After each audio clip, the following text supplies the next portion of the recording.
Hello and welcome to the Global Electronics Report with me, David Burford. It's Friday, January 27th, and today's programme is sponsored by Twin International. Apple is suing chip company Qualcomm for roughly $1 billion. The reason is that Apple claims that Qualcomm has unfairly insisted on charging royalties for technologies they had nothing to do with. Qualcomm said that it is ready to defend itself in court, and their chief lawyer said that the filings by Apple were an effort to pay less for Qualcomm's technology. The BBC has reported that Samsung has revealed the reason for Note 7 phone fires. According to the Korean tech giant, the fault was insufficient insulation in the batteries. The company said that there were errors in both the design and manufacturing stages, and not enough room was given to safely accommodate the battery's electrodes. In a statement on Monday, Samsung said that the software and hardware were not to blame, just the batteries. It's reported that the unfortunate episode has cost the company over $5 billion.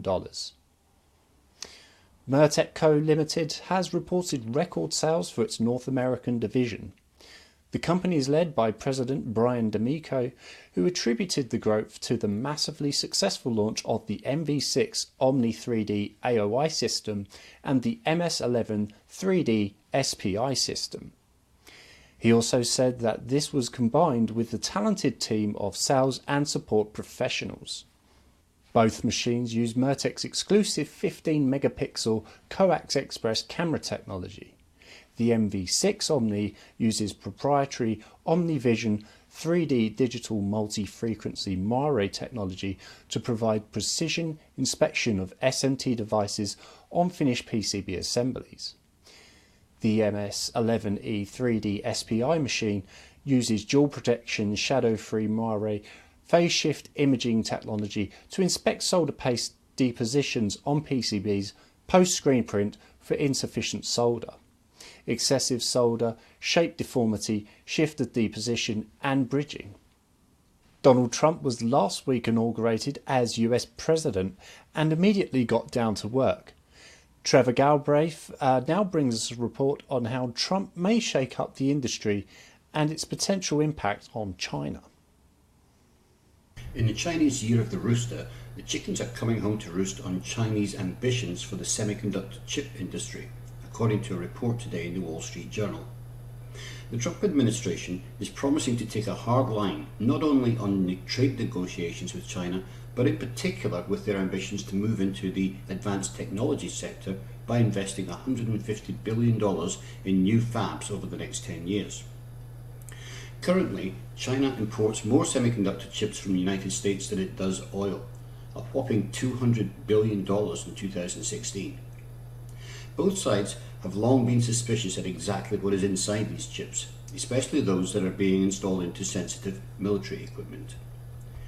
Beijing is trying to reduce the tension by claiming that most of the semiconductor fab plans are still on the drawing board, according to Peng Hongbing, Vice Director of China's Ministry of Industry and Information Technology. Perhaps this is an early salvo in the upcoming trade negotiations with the new Trump administration. Donald Trump's nomination for Commerce Secretary Wilbur Ross said at his confirmation hearing last week that he is very, very concerned about China's chip investments. Contract manufacturer Neotech has had 6 lithium-ion battery orbital replacement units, ORUs, successfully launched and installed at NASA's International Space Station. The batteries were manufactured for Aerojet Rocketdyne, a aerospace and defence propulsion and energetics leader. Neotech expanded its facility in Chatsworth to produce high form factor, high reliability products for mission critical applications at the start of 2014, and were selected due to their proximity to Aerojet Rocketdyne and their compelling manufacturing solution, which allows close collaboration for speedy completion for launch. The batteries were placed on unpiloted Kounotori 6 HTV cargo carrier and are to replace a portion of the space station's aging nickel-hydrogen batteries. 18 more of the lighter and more efficient batteries will be delivered to the space station in the next 4 years. Apex 2017 is just around the corner, taking place in San Diego.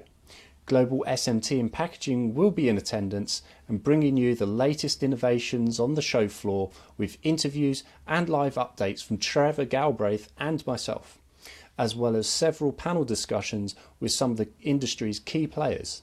Subjects including turning inspection data into actionable instructions, selective soldering do's and don'ts, and IPC's factory initiative, how will it work, and more.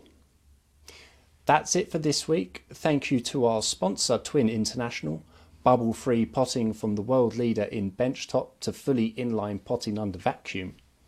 So please check back with me next week for more top stories from around the electronics world.